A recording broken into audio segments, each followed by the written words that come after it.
Ay po ay makakaupo na po kayong umaga. Welcome po ulit sa ating Sunday worship sa EFCCI Carmona. Tayo po ay consistent na makadalo sa ating pong Sunday worship. Since na tayo po ay wala pang midweek, no, na naseset. Next year po ay panalangin po ninyo na tayo ay magkaroon na po ng midweek service para po tayo po ay makatulong doon sa mga tao na nagtatrabaho na mayroong pasok ng linggo. Kasi po marami po tayo mga kasama na hindi po sila nakakadalo ng Sunday kasi may yun pa, nagkataong may trabaho o pag-aaral na po. So yung nangyayari tuloy, yung iba na gustong mag-church after work, they go to other churches, no? Pumupunta sila. So gusto po natin na makater din po natin yung mga kapatid po natin na gusto naman maging part. Hindi naman po sila backslider, pero talagang sila po ay nagkataon na meron po silang mga trabaho. Kaya po tayo ay magplano sa mga susunod na magkaroon na po tayo ng midweek service.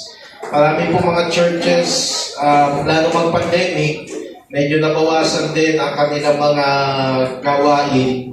Kaya po, ibabalik natin next year na tayo po ay makapagsimula ulit ng mga iba't ibang mga fellowship sa church. Atin pong buhayin muli ang mga grupo po natin at magkaroon po tayo ng mga services sa iba't iba po mga grupo katulad ng sa kabataan. At kahapon sila po ay nag-gather doon po sa church po sa Kasile. Ating pong pinag-uusapan ngayon ang paglagong spiritual. At sabi po natin sa nakaraan, ang paglagong spiritual po ay dapat dinidiscern po natin ito, hinahangad, sapagkat ito po ay kailangan po natin na bilang mga mananampalataya. So, review lang po natin kung kayo po ay may listahan o nakaraan. Sabi po, paano daw po tayo lalago? Una po ay manatili sa tahanan ng Diyos. You need the church to grow sa iyong spiritual life. Laging manabig at mauhaw sa Panginoon, katulad ng usa na ating illustration mula sa Biblia. Pangatlo po, maging kagaya lagi ng ating Panginoon. Ang kanyang katangian ay dapat tinutularan po natin. Kaya, you study the life of Jesus Christ at ipanalangin mo maging katulad ka ng Panginoon para ikaw ay lumago sa iyong spiritual life. Pang-apat, kung ikaw may mga kaloob na binigay ng Diyos, gamitin ang mga kaloob nito para sa Kanya. Amen? So, pang-lima po, sabi po ay tayo ay regular na mag-aral ng Biblia. So wala pong lalago sa spiritual life kung hindi po nagbabasa at nag-aaral ng Bible. Pang-anim, tayo po ay magpatuloy at huwag bibitiw sa pananampalataya na kahit ang daming pagsubok, problema, mga challenges sa buhay, sabihin mo sa sarili mo, magpapatuloy ako at hindi bibitiw. Yan ang mga tanda ng mga lumalago. No? Pang-pito, isa sa importante din sa spiritual growth, layuan ang dating pagkatao at magbago. Amen? Pag ayaw magbago, hindi talaga lalago yan. Okay, at panghuli, pangwalo, iyong ipasa ang mga pagsubok sa iyong pananampalataya. The testing of your faith. No? Marami po tayong mga pagsubok sa buhay. Ang kailangan mo, ipasa po yan. At kaya-kaya mo yan kasi katuwang mo ang ating Panginoong Hesukristo. Meron po sinabi po dito, yung isa pong libro Sabi po, the most important spiritual growth doesn't happen when you're meditating. Sino po dito, nagpipray, nagdi-devotion, nagbabasa ng Bible? Okay, hindi daw po basta-basta nangyayari yung spiritual growth. It happens in the midst of conflict. Sino po dito may mga gulo sa buhay, taas ang kamay, mga konti problema, bigat na dinadala, yan. Sabi, nangyayari daw at napapakita ng isang believer ang kanyang spiritual growth, paglago sa kanyang spiritual, pag siya po ay nasa gitna ng gulo sa buhay. Kaya matetesting mo kung sino, anong level ang pagiging spiritual mo kapag meron ka mga problema. Amen? At ang sabi pa, sa panahon na ikaw ay napuprostrate, sino po mga frustrated dito? Nadidismaya sa buhay? May mga frustration ba kayo? Okay? Sabi, nangyayari ang spiritual growth sa gitna ng frustration. Ganun din, in the midst of being angry or scared. Sino po dito? Masama ang loob. Ayan, yan nasusubok ang spiritual growth mo. Amen? Hindi lang yan sa pagdalo sa church, hindi lamang yan sa pananalangin. Sabi ng isang author, ito daw nangyayari kapag ikaw ay napuprostrate, conflict, natatakot, okay, ikaw ay nagagalit, and you're doing the same old thing. Yung bang hindi mo para mapagtagumpayan ng isang bagay, you adopt the spiritual growth. At ang sabi, and then, you suddenly realize that you have a choice to do it differently. Gusto kong gumawa na ng ibang bagay, kakaiba, na gusto ng Panginoon sa akin. Until you realize na kailangan kong pagtuunan talaga ang spiritual na buhay. Kaya sa umaga pong ito, magpapatuloy po tayo dito sa spiritual growth natin. Pag-aaralan naman po natin, ano ba yung mga humahadlang? Kasi yung pinag-aralan natin, ano yung makakatulong para lumago ka.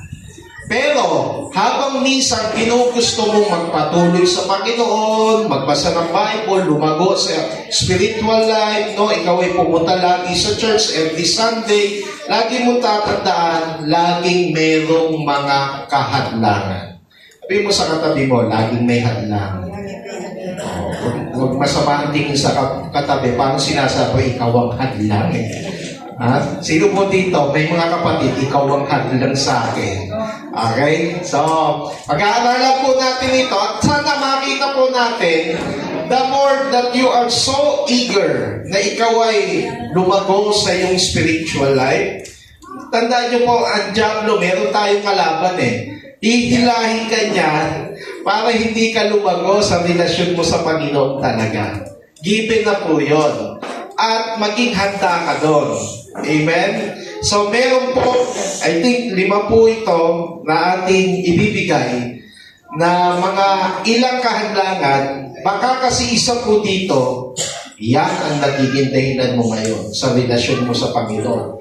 Kung bakit parang ang bagal, ang hirap ng paglago mo sa paglago sa iyong spiritual life. Lord, salamat po. We pray na mas maintindihan po namin ngayon ang iyong mensahe kung paano mas naintindihan namin paano kami lalago. Lord, maging aware kami sapagkat alam po namin may kaaway. Ahadlangan kami para kami ay pigilan po niya upang kami ay lumaging, mag-mature, lumago sa aming spiritual na buhay. Kaya po ngayon, Panginoon, tulungan po kami in the power of the Holy Spirit na kayo po ay magbigay po sa amin ng inspirasyon.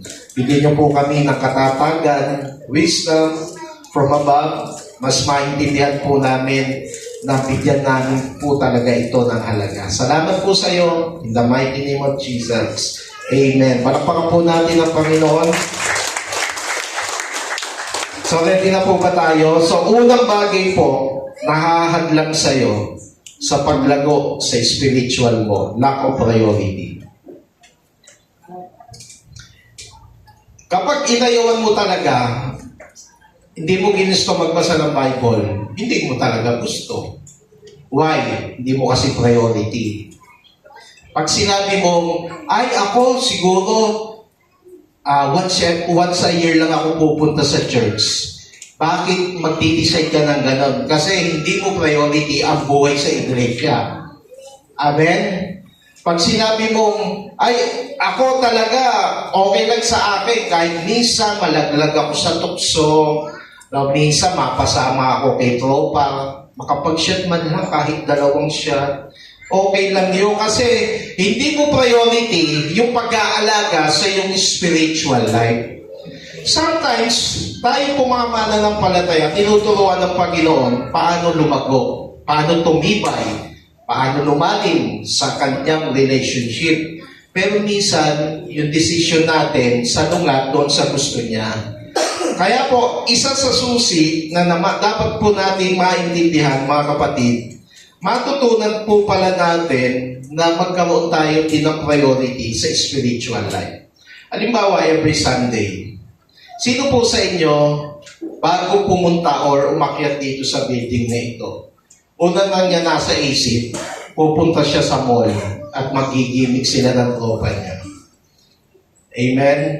Kaya habang nag-worship ka, bibili nga pala ako ng ticket. Nung may concert nga pala si Bini, doon po, ay nalimutan ko na tuloy.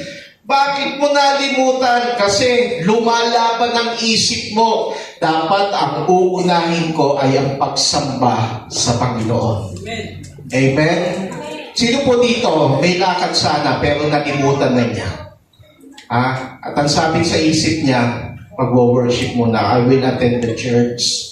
Kasi dapat kong unahin. Alam nyo, yan ay reflection that you give a priority sa spiritual growth mo. Amen? Di ba sabi natin, isa sa nakakatulong sa paglago sa spiritual life, walang iba yung buhay mo sa church. Amen?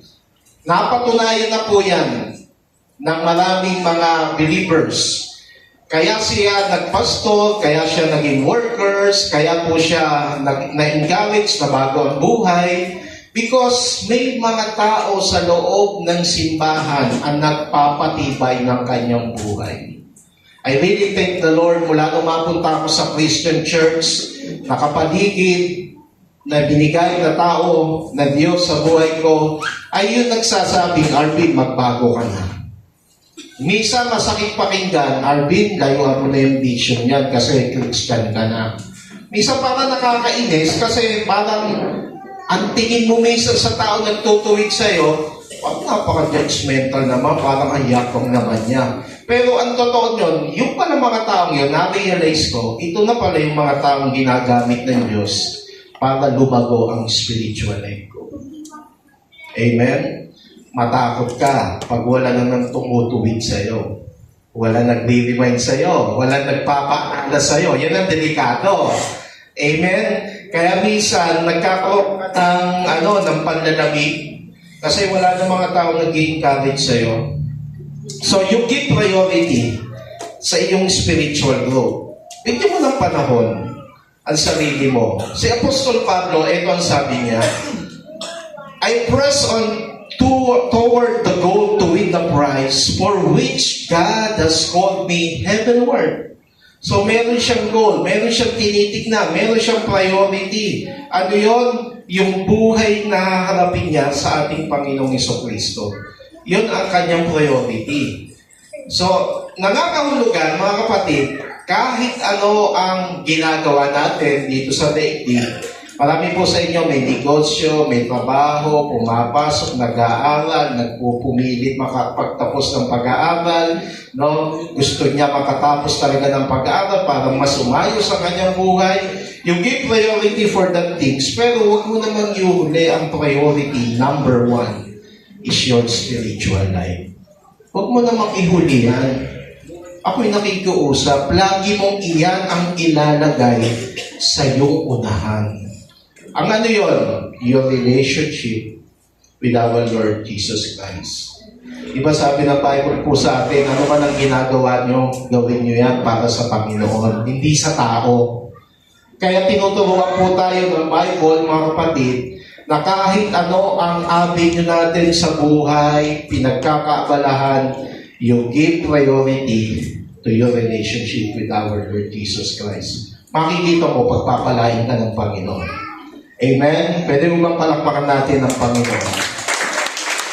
Sabi po, minsan ni Mark Twain, to change your life, you need to change your priority. Tanong ko sa iyo, parang sinabi niya, anong priority mo ngayon? Ngayon, analyze mo ngayon ang buhay po natin. Ano ba yung lagi mong mas mahalaga sa iyo, mas lagi mo inuuna, mas importante sa iyo? Sino o ano? Meron bang mga taong mas inuuna mo siya bago ang lahat, bago si Lord? Hoy, sabi ni Lord, dapat lagi siya una. Amen? Higit sa iyong asawa, laging una si Lord. Amen? Higit sa iyong mga anak, laging una si Lord. Now, you need to change your life. Paano mo gagawin yan? By giving and change your priority. Ngayon, mga kapatid, kung ang labis na prioridad natin sa buhay, pagkita ng pera, okay po yun. Kaya lang, over the top of it, ilagay mo naman yung pangalan ng Panginoon. Lord, gusto kong maging mayaman pero higit sa lahat, ang priority ko, yung pagyaman ng relation ko sa iyo. Amen? Kaya po, maraming gustong yumaman financially, pero ayaw yumaman sa spiritual life. Kaya po may mga mayayaman, maayos ang buhay, pero mahirap ang kanyang spiritual life. Naiwan po kasi.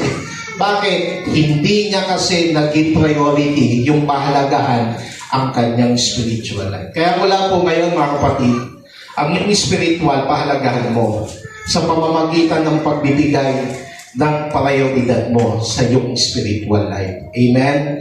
Kaya, alam niyo naman po yan, pag ang spiritual life may kinalaman sa church, may kinalaman sa paglilingkod, may kinalaman sa pagtulong sa kapwa, may kinalaman po sa iba't ibang mga ministry natin.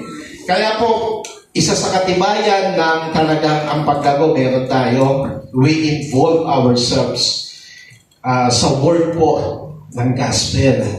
Kaya pag malalim po usap ito, pero ang totoo niyan, ang isa na po sa sinyales na tayo ay lumalago, involved ka talaga sa ministry.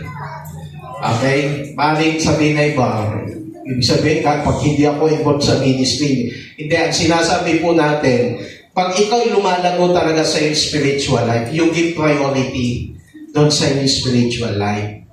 Okay? Kaya mamaya makikita po natin, may papatayin ka talaga eh. Huwag ka tumingin sa katabi mo, ha? Hindi na ibig ko sabihin. Meron ka talagang papatayin para lumago ka eh. Amen? Kaya tinitingnan natin, so, make a priority right now to your spiritual growth. Lumago ka, kapatid.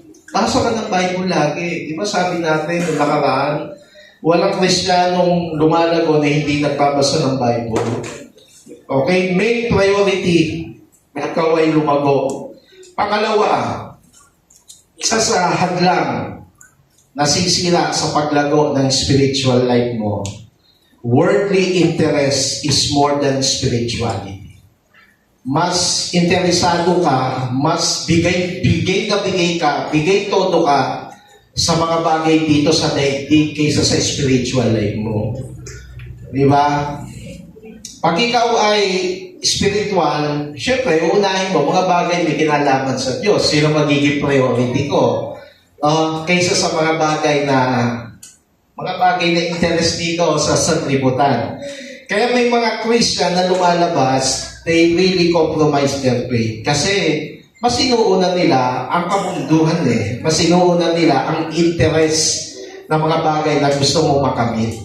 Marami lang po tayong mga kwento na mga mananampalataya na napapanood po natin, no, dahil sa pera ay lumayo sa pananampalataya. Meron verse sa Bible dahil daw gusto natin maging mayaman, nako-compromise yung faith natin, at nasasadlak tayo sa kahirapan. Kaya po, ang mundo, na andito po tayo ngayon eh. Yan ang totoo. Sasabihin natin, we need money. Totoo po yan. Kailangan natin maging mapera para mas marami tayong matulungan. para mas maging marangal ang ating mga buhay. Gusto nating umasenso ang buhay natin, gusto nating lumago ang ating mga negosyo. Tama po yan. Magandang interest po yan kung para sa Panginoon. Amen? Sino po talaga dito gustong yumaman? Yung magtataas, yung di magtataas, mananatili kayong mahirap. Yan, sige. Sino po dito gustong yumaman talaga? Mga kapatid, pag tinatanong natin, sino dito gustong yumaman talaga? Ako, ang paniniwala ko sa pagyaman, kaya kasi payayamanin ng Panginoon. Unang bagay, nakikita ng Lord sa'yo, hindi ka selfish. Kaya ka pinapayaman ng Diyos, hinahayaan ka ng Diyos na makamit mo mga gusto mo, pangarap mo sa buhay. Alam niyo kung bakit? Lalo sa pagyaman. Kasi, sabi ng Bible, kaya tayo pinagpapala ng Diyos para maging pagpapala kami sa iba. Ibig pala sabihin, ang kayamanan ko, hindi nung para sa akin, kaligayahan. Ang kayamanan ko ay para sa ibang mga tao. Sobrang dami na ba ng pera mo? Tanungin mo nga yung katabi mo. Sobrang dami na ba ng pera mo? Sabi mo sa kanya, ibahagi mo yan sa iba. Amen? Wala magsasabi, sister, dahil pautang ha. Hindi, ang tinitignan po kasi natin, meron tayong mga gusto dito sa daigdig, but higit po doon, gagawin mo yon, yung mga interest mo sa daigdig, mga gusto mo ha. Pero sa ibabaw po noon, ginagawa mo yon para sa relasyon mo sa Panginoon. Amen. Magtapos ka ng pag-aaral, hindi lamang para sa sarili mo, kundi para matupad mo ang mga pangarap mo din para sa Panginoon.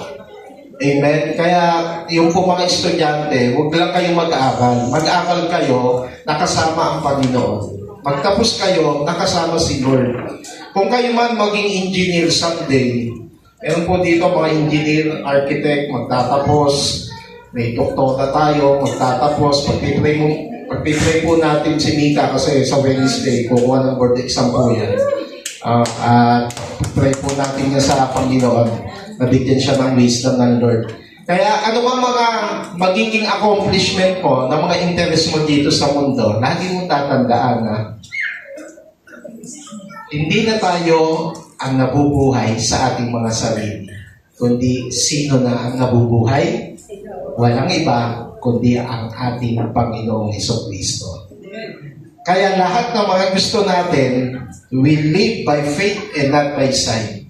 Hindi na ako mabubuhay para sa akin lang pangarap ito, kundi ang pangarap ko ay gagawin ko, aabutin ko, sisikapin ko para sa ating Panginoong Hesukristo.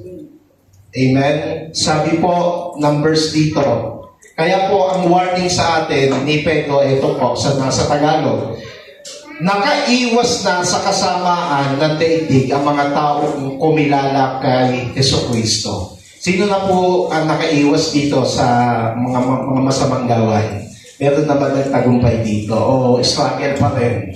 Okay, ngayon sabi po, ngunit kung muli silang maakit sa dating masamang gawain at tuluyang malupit nito, dito ako natakot. Sabi diyan, ang magiging kalagayan nila ay masahol pa sa dati. Ang kausap po ni Pedro dito, mga mananampalataya. Ang sabi niya, tayo mga Christian, nanagumpay na tayo sa dati nating buhay. Pero, kung ikaw ay muling babalik, maaakit ka ulit sa dati mong buhay, matutok sa ko ulit sa masamang ginawa mo dati, mauulit ulit. At ang sabi, tuluyan ka malulugmok doon. May sinabi yung verse, yung kalagayan mo dating unbeliever ka, magiging mas masahol ka pa kaysa dati. That's the warning. That's the reality. Kaya po pag hindi tayo na nagumpay sa mga temptation, sa mga kasamaan, paniwala ka. Kung dati masama ka, mas magiging masama ka. Kung dati madamot ka, mas magiging madamot ka. Lumalala pa kasi eh. Oh, eto, sabi ko po, as a pastor, ito ang ayaw po natin mangyari sa mga kapatiran. Yung pong nakakilala na, tapos bumalik pa rin sa dati niyang buhay, ang hirap ng hilahin ulit nun. Alam niyo kung bakit? Kasi mas magiging masahol pa siya kaysa dati. Kung dati, isang case lang ang naiinom, bumalik ulit, 10 case na ang kaya niyang inumin. Mahihirapan ka na, sasabihin mo, suko mo na yung bisyo mo. Ang hirap na kasi magiging masahol pa. At mayroong verse, sabi po dito, sa Proverbs, ayan, whoever remains stiff-necked after many rebukes will suddenly be destroyed. Natakot na naman ako sa verse na to. Sabi dito kasi, ginamit yung without remedy. Sa Tagalog, mababaw, wala ng lunas. Hindi mo na kayang gamutin. Alam niyo mga, sino nagkaroon ng stiff neck dito?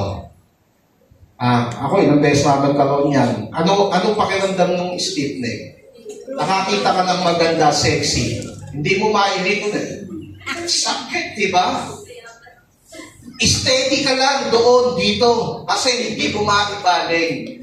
Kinumpir po yan sa buhay ng isang tao.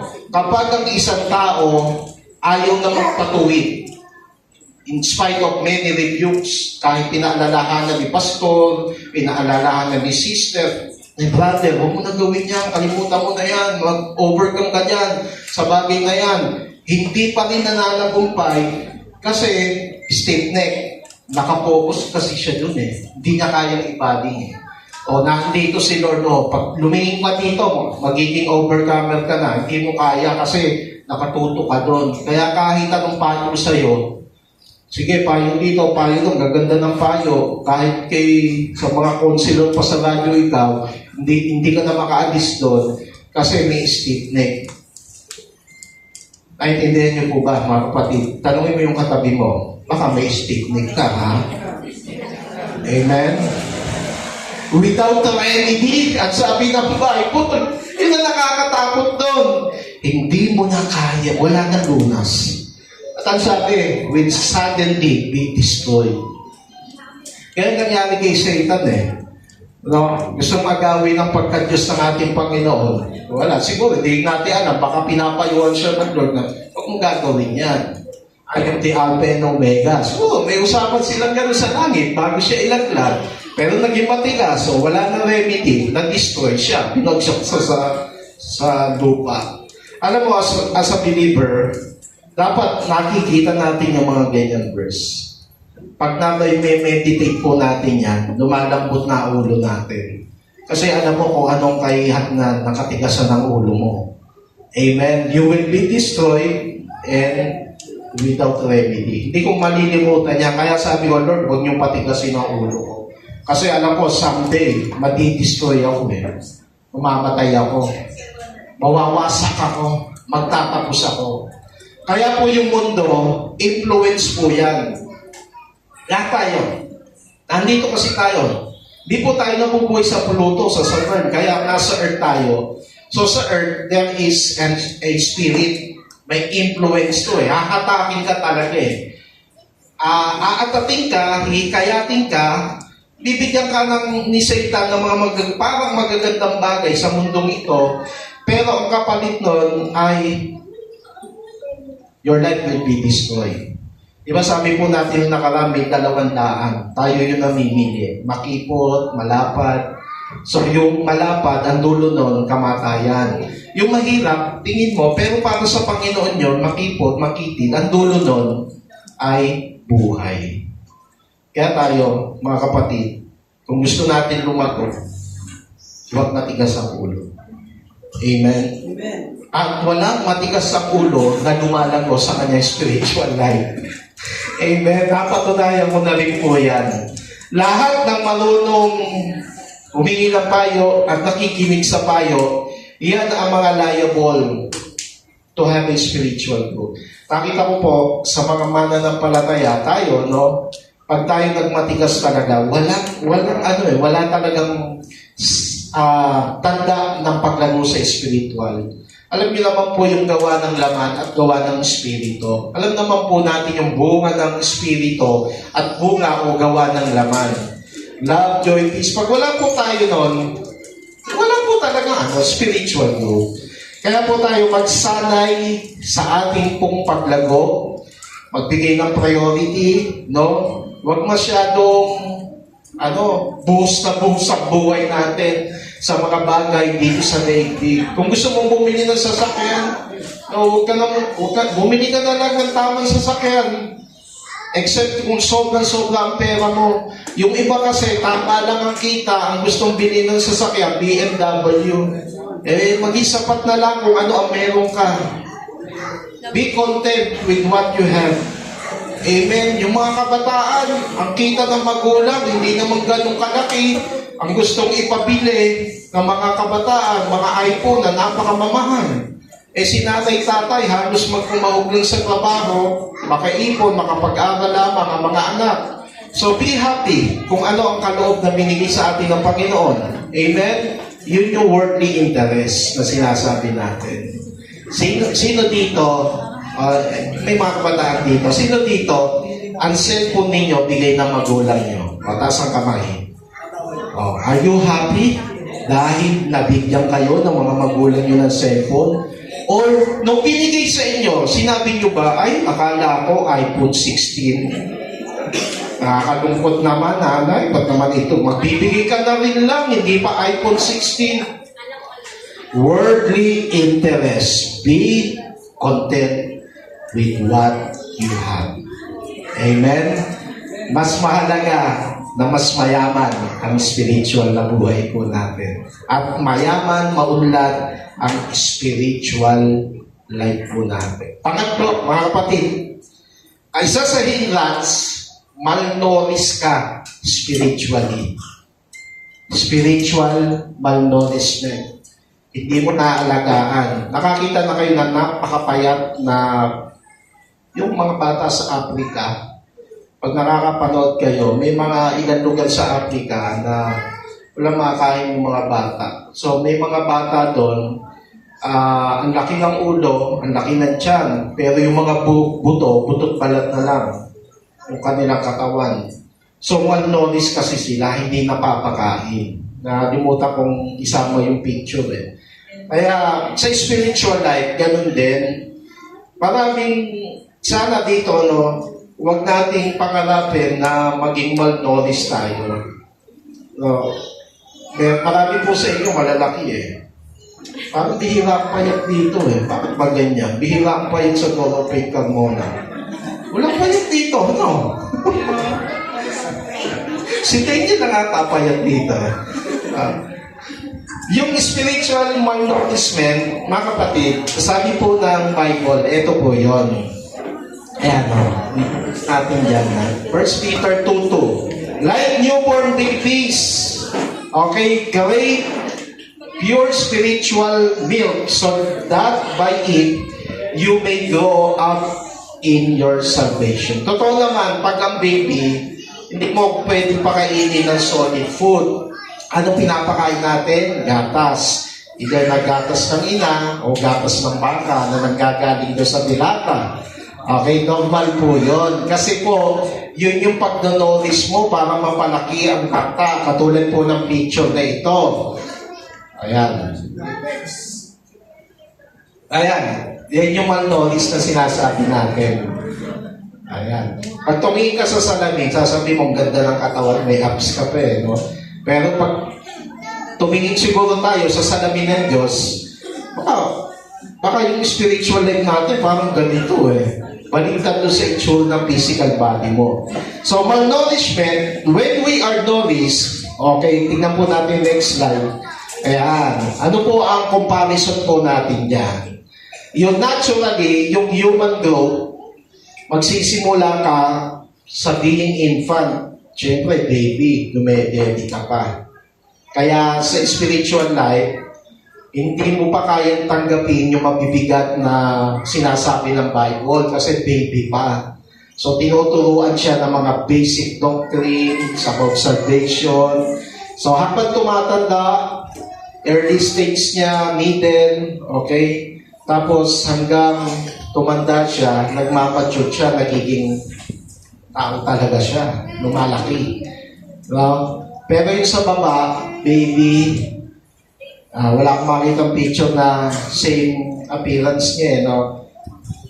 1 taon, bata, 5 taon, bata pa rin, 10 taon, bata pa rin, 20 years, bata pa rin, 60 years, 40 years, bata pa rin. Pag inambing mo sa spiritual life, ano yun, hindi na tumanda, hindi na lumago, hindi na nag-mature.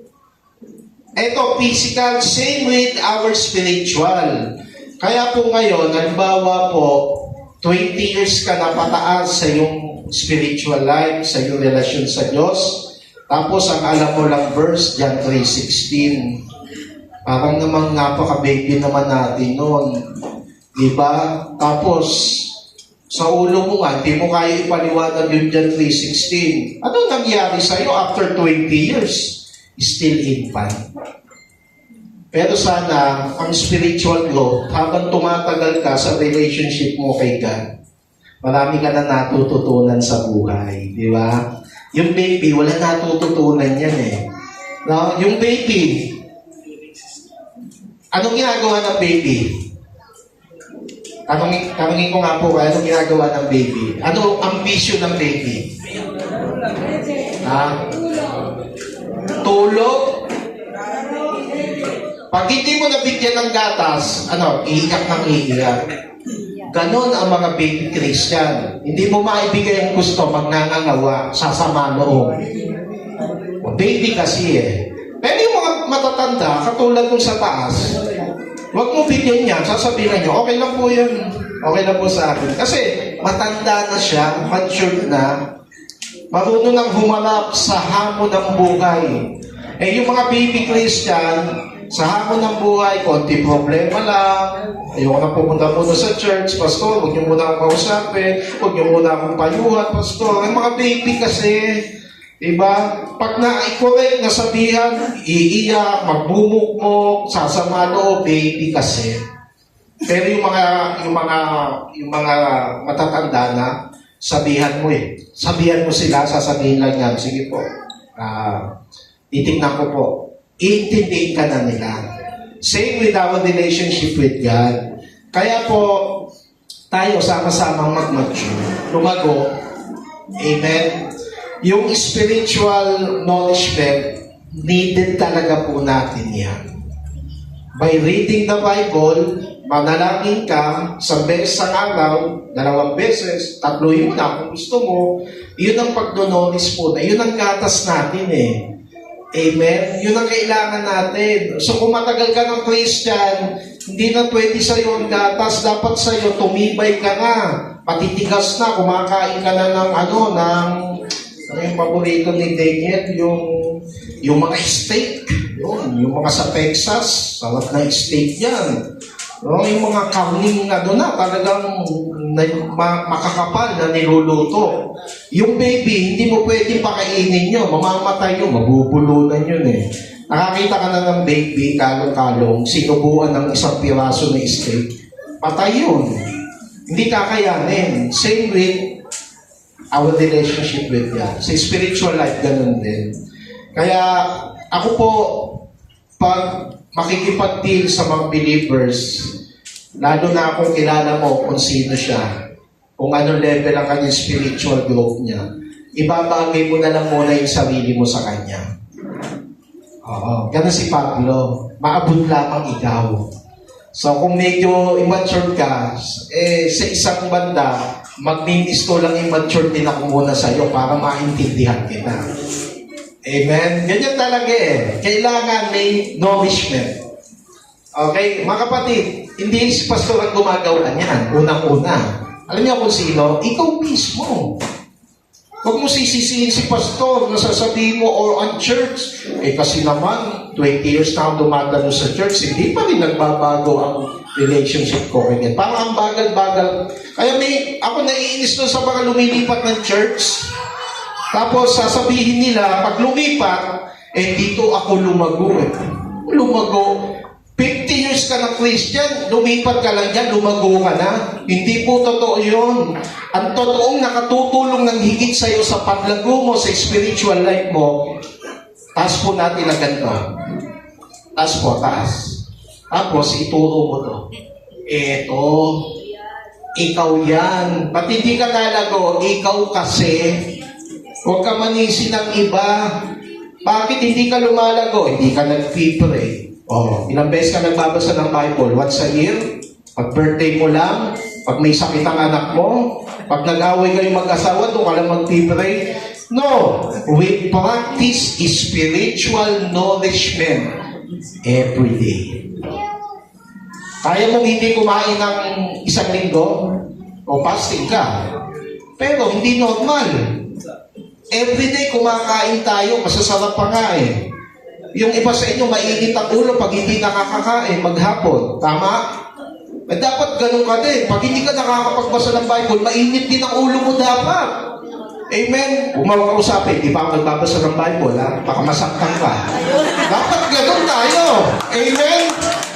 Kung makausapin, sa asawa mo, magpipray muna ako. Ano, uunahin kita bago ko kausapin ng Panginoon. Amen? Kasi minonolis mo at tinutulungan ang sarili natin. Huwag mo sasabihin, si Pastor kasi hindi ako dinidisciple. Disciple mo muna yung sarili mo. Tulungan mong inolis yan. Amen? Praise God. Kaya, mahalaga po, no? Alagaan na natin mula ngayon ang spiritual life natin. Alagaan mo. Simulan mo. Mag-practice ka. Ngayong araw, bago ka matulog, sa gabi, magbasa ka kahit 2 verse lang sa Bible. Lord, ang ganda pala ng verse na sinabi mo dito. Ngayon mo lang na-realize kasi ngayon ka lang nagbasa ng Bible. Ang daming beses na gustong mangusap pala sa iyo ng Panginoon. Hindi mo alam, ang mga problema mo, may binibigay na palang solusyon si Lord. Hindi ka lang kasi nagbabasa ng Bible. Kasi yun ang sagot ng Panginoon sa atin. Amen? Palakpakan po natin ng Lord. Pang-apat, mga kapatid, isa sa hadlang ng paglago sa spiritual life mo, hindi balanse buhay. Hindi balanse. Unbalanced life. Pangit ang walang unbalanced life. Alam mo kung bakit? Halimbawa, pastor ako.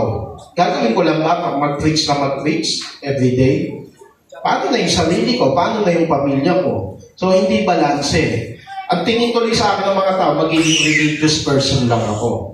Yung iba naman, walang ginawa, magtrabaho, hindi na nagsisimba, ayaw tumalo ng mga gawain, hindi rin balanse. Yung iba naman, ang priority ko sa buhay, yung pamilya ko. So, lagi kasama asawa, hindi maisama sa church, lagi kasama mga anak, no? Pero pagdating sa mga gawain, itatanggi niya, wag na muna kasi may lakad kami ng mga anak ko. Hindi balanse. Kaya sabi ni Bishop sa amin, huwag mong ipagpapalit ang pamilya mo para sa Panginoon. Huwag mo rin ipagpapalit ang trabaho mo para sa pamilya mo. Kailangan lang daw, sabi niya sa amin, magbalanse ka ng oras mo. Ngayon, tuturuan ko po kayo. Merong pong tinatawag. Sa verse muna tayo. Ecclesiastes 3:1. There is a time for everything. Sabihin niyo po, may panahon sa lahat ng bagay. Amen? And a season for every activity under heaven. Kahit mismo yung Bible sinasabi, lalagyan po natin ang bawat panahon ng buhay natin. Paano natin gagawin yon? Merong isang paniniwala ang maraming mga nagtagumpay sa buhay. Meron daw tinatawag na 8 plus 8 plus 8 equals, hindi, walang ganon. 8 plus 8 plus 8 to rule in life. 24 hours. 8. So, pag pinag-plus mo yun, ilan yun?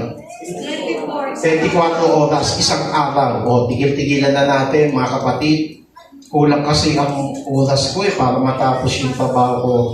Mali. Ikaw ang may diferensya.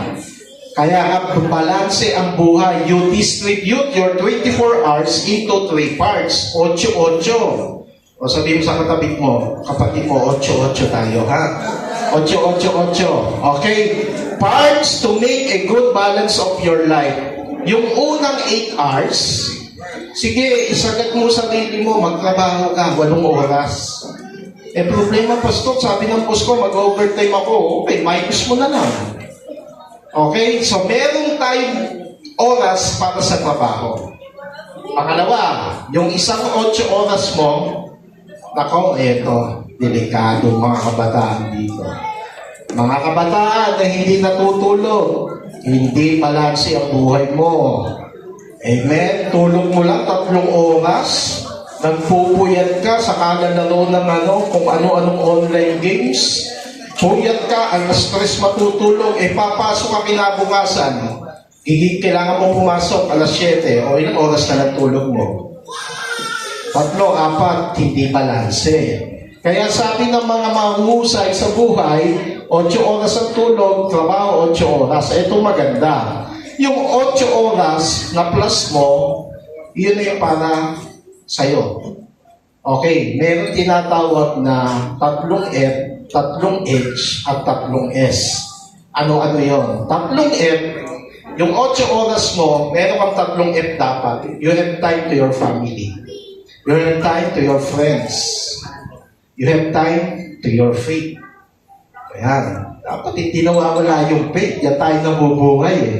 Yung 3 H, ano yun? Time for your health.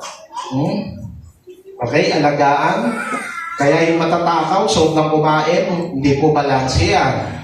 Okay, time for your hiking, pag-aalaga sa katawan mo. Okay, alam niyo yung hindi marunong mag-ayos sa sarili, hindi balanse buhay niya. Tingnan yung katabi niyo, kung maayos ang sarili niya. Wala naman ako nakikita no? Ito nga ang buhok niyo Congratulations, balanse buhay mo, no? Tapos, meron kang hobby. Kasama na yung dyan, yung mga basketball mo, pagbabay. Yun yung kasama sa 3H. Yung 3S naman daw ay you have time for your soul. Kaya ka nagbabasa ng Bible, yan, spiritual growth po yan. Kaya yun, service to God, service to people. Kaya balanse ang buhay, yung may panahon sa Diyos, tumutulong sa kapwa, maganda po ang buhay po niya. And you have time to smile. Okay? Yung iba, masyadong seryoso, kalapitin mo siya at sabihin mo sa kanya, ngingiti ka naman. Kasi para balanse ang buhay natin. Amen? Palakpakan po natin ang Panginoon. So don't forget, 3-8 po yun. So, i-check mo, ikaw na bahala po niya mag-manage. So, basta sabi na nagtatagumpay sa buhay, 8 oras sa trabaho, 8 oras na tulog, 8 oras para sa iyong sarili. Amen? Ngayon, kayo ang nakakaalam po niya kung balanse ang oras natin sa loob ng isang araw. Amen? So, yun, 3, 8. Panglima, mga kapatid. Totoo po ba, pag nararamdaman mong parang hindi umuunlad or binibless ang buhay mo ni God, parang hindi ka excited sa spiritual life mo? Parang minsan ang pera nagiging batayan na lamang para lumigaya ka sa paglilingkod mo sa Panginoon. Hindi po dapat ganon. Kasi nga po, ang relasyon natin sa Panginoon, sa hirap at sa ginhawa din. Katulad ng asawa mo. Di ba nung kinasal kayo, magsasama kayo sa sarap at sa sarap. Di ba? Yun lang ang gusto ng iba sa hirap at ginhawa. Okay? Sa sakit at kalusugan. So, same with our relationship. Ngayon, ang blessing ni Lord, pag-usapan po natin to. Hindi ko alam kung paano mo tinitignan ang blessing ni Lord. Pero isa sa humahanglang sa spiritual growth mo, hindi mo naiintindihan saan nagmumula ang pagpapala ng Diyos. Amen? Hindi mo siguro mas naiintindihan pa na ang blessing ni Lord, sometimes it's so uncertain. Hindi mo alam kung kailan dadating. Hindi mo alam kung kailan ibibigay ng Panginoon sa iyo habang ikaw ay naglilingkod na nanalangin para sa Kanya. At awareness is the purpose of God's blessing. Sabi po ng verse natin po dyan, and God is able to make all grace abound to you. Sabihin niyo po, God is able. God is able. Walang bagay na nais mo na hingin sa Diyos na hindi niya kayang gawin. Ulitin ko po yun. Lahat ay kaya mong gawin ng Diyos. Lahat ng mga bagay na hindi mo. Why? Sabi po, God is able to make all grace abound to you so that in all things, ulitin po natin, sabihin po natin, all things. Lahat ng bagay, at all times, ang tindi nitong verse na to.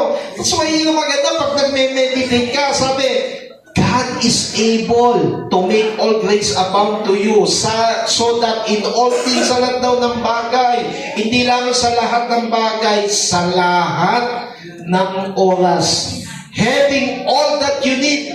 Grabing ka-powerful nito. Lahat daw ng kailangan mo, you will abound in every good work. Alam mo kapatid, maniwala ka, may blessing sa'yo si Lord. Intindihin mo lang, bakit ka pagpapalain ng Panginoon? Amen? Sa Bible, nakakita po ako ng mga taong pinagpala ng Panginoon. Una, masisipag sila. Amen? Pangalawa, puno sila ng wisdom and understanding. Pangatlo, na maraming beses na binanggit ng Panginoon, bakit sila pagpapalain? Because they really serve our Lord Jesus Christ. Ako, paniniwala ko, ang blessing ay may kaugnayan yan sa relationship mo kay God. Oo, sabi ng iba, Pastor, bakit sila Lucio hindi naman mga believer siya, pero ang yayaman? Bakit mayayaman sila? Kasi nakita nila yung mga prinsipyo ng daigdig. Tayo, ang prinsipyo, alam lang siguro natin, ang Diyos yung nagpapala. Pero, under the law of natural law, ang totoo po nun, dapat matutunan din po natin. That's why yung blessing ng Panginoon dadating at dadating sa atin. Ngayon mag-focus ka ngayon, gusto mong i-bless ka ng Lord. Maging aware ka, bakit ka i-bless ng Lord? Kasi nakita mo, God is able. So lahat ng kailangan mo, kahilingan, kaya niyang ibigay. At all times, hindi sakop ng time and space ang kayang o kakayanan ng Diyos para sa iyo at sa akin. Marami po sa inyo, siguro, nagpipray na makaahon sa kahirapan. Pero, natutunan mo na ba paano ka iaahon ng Diyos sa kahirapan? Amen? Marami po sa atin nagpipray na pagalingin siya ng Panginoon. Alam mo na ba at natutunan mo na rin ba sa buhay mo na walang sakit na hindi kayang pagalingin ng Panginoon? Because God is our healer. Alam mo ba that your dreams is greater doon sa pangarap na gusto ng Panginoon sa iyo? Ang pangarap ng Diyos sa iyo, higit sa pangarap mo ngayon. Pag natutunan mo yon, ibibigay ng Diyos yung blessing talaga sa iyo. He will be able to you. He will bound every grace up to you para maintindihan mo, kapatid, na hindi mahirap ang pagpapala. Kaya, ngayon, huwag mo intindihin itong verse na ito, hindi maging powerful sa iyo ito kung hindi ka naniniwala. Kasi ang tanging weapon natin sa pagkamit ng mga pagpapala ng Diyos, awareness. Ano yung awareness? Yung mamulat ka, ma-realize mo, walang bagay na hindi kayang gawin sa inyo. Gusto mo lumago? Kailangan maniwala ka, kapatid, na ikaw'y palalaguin ng Panginoon. Gusto mong maabot na mga pangarap mo, mabilis na. Kasi sabi na iba, malapit na dumating ang Panginoon. Kailangan na makamit mo na yung pangarap mo kay Lord. Yung pangarap mo sa pamilya mo. Lahat ng yun, sabi, in all things, at all times, God is able. Pwede ba tayo lang tayo tumayo po ngayon, mga kapatid? Let us focus in our spiritual life. Kasi ito po yung last topic na iiwan po natin to. Sa mga susunod, maaaring mapag-usapan po natin. Pero alam niyo po, ang paglago sa spiritual, kahit anong ganda niya, may hadlang talaga. And mas matutunan po natin sa umagang ito na baguhin mo yung priority mo. Kasi baka yung priority mo ngayon, walang kinalaman ng Diyos yan eh. Pwede mangyari yun eh. yung mga pinagkakaabalahan mo ngayon, parang ayaw kang pakialaman ng Diyos dyan, at ayaw mong ipakialam ito sa Diyos, parang nasasayang naman yung effort mo natin. So sabi ni Mark Twain, change your life, you need to change your priority. So gusto mabago buhay natin, make a priority. At ang gusto natin priority, walang iba kundi ang ating Panginoon. Bawas-bawasan natin yung pagiging kasabikan natin sa mga bagay dito sa daigdig. Kaya nga ang papatay mo talaga yung desire ng mundo. Di ba? Kaya sabi ni Apostol Pablo, ang sino mang nagmamahal sa sanlibutan na ito ay hindi nagmamahal sa akin. Kasi ang gusto ng Panginoon ipakita sa atin, mas uno mong mahalin at pahalagahan ang Panginoon sa buhay mo kaysa sa mga bagay dito sa daigdig.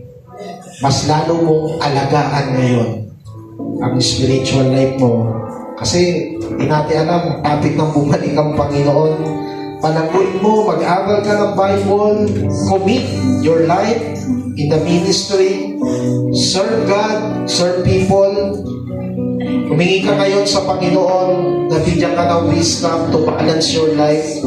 Kasi pag hindi mo binalanse ang buhay mo, yan ay isang magiging hadlang upang mawalang kabuluhan ang relasyon mo sa Kanya. We need to realize, kapatid, kapag ikaw ay naniwala sa Panginoon, He is able. He is able. Nagagawa sa buhay po natin, mga kapatid. Sa lahat ng pangangailangan natin, sa lahat ng oras, God is able to do measurable things. Salamat po sa iyo, Panginoon, that you are able to make all grace abound to us. Panginoon, sinabi na yung mga salita. In our needs, hindi po kami magkukulang. You will abound us in every good works. Panginoon, ngayon, ipaunawa niyo po sa amin na dapat ka talaga namin unahin sa lahat ng bagay sa mundong ito. Unahin ka namin higit sa aming sarili, higit sa aming pamilya, Panginoon. Seek you first the kingdom of God, and all these things shall be added unto us. We trust you, Panginoon. Huwag niyo pong pabayaan ang puso namin pagdating sa iyo. Huwag niyo pong pabayaan na kami po ay tumalikod sa iyo, Panginoon. Kundi mas lalo mag-init ang aming pananampalataya sa iyo. We pray for our family, Panginoon. We pray for restoration, God, na pagtitiwala ang pananampalataya namin. Salamat po sa iyo, Panginoon. Yes. Pwede yung ba natin awitin mo yung awit na ito? Kung totoong nananampalataya ka sa Panginoon, siya ang uunahin mo higit sa lahat. Hayaan mo na tayo magpuri, magpasalamat sa lahat ng ginagawa niya sa ating mga buhay. Salamat po, Panginoon. My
praise and honor to our Lord Jesus Christ. Yes, salamat po, Panginoon.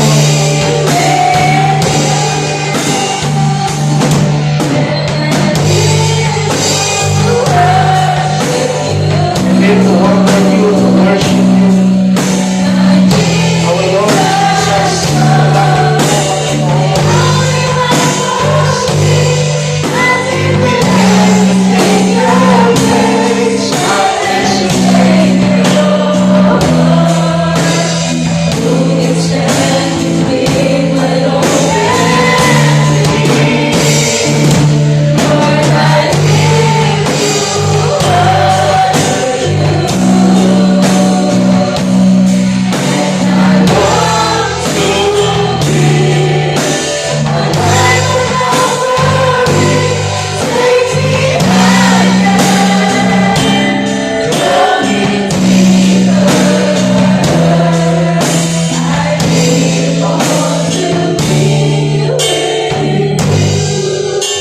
Alam mo kapatid ko, nais mo sa puso mo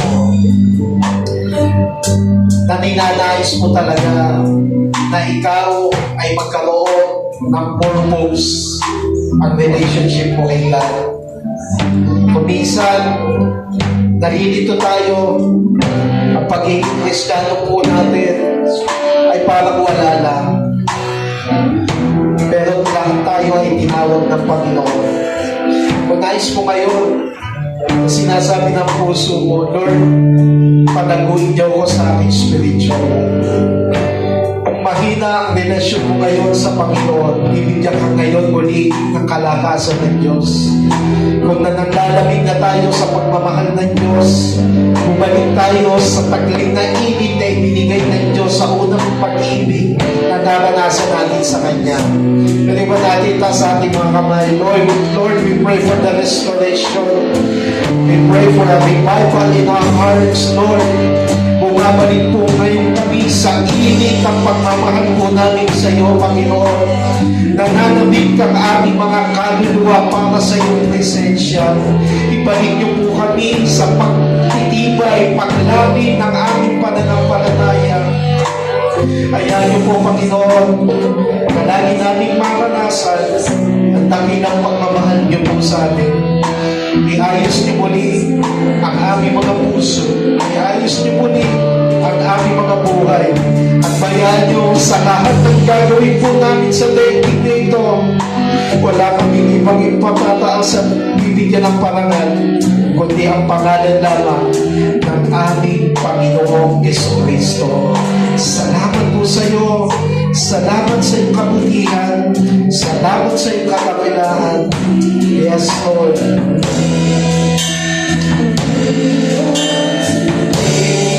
Isang pa, pinapasasalamat sa ating Panginoon.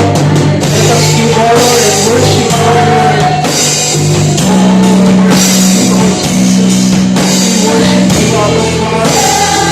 Thank you for the blessing. Thank you for the wisdom and understanding. Thank you for the blessing, our blessing, Lord. Thank you, Holy Spirit.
Panginoon, salamat po.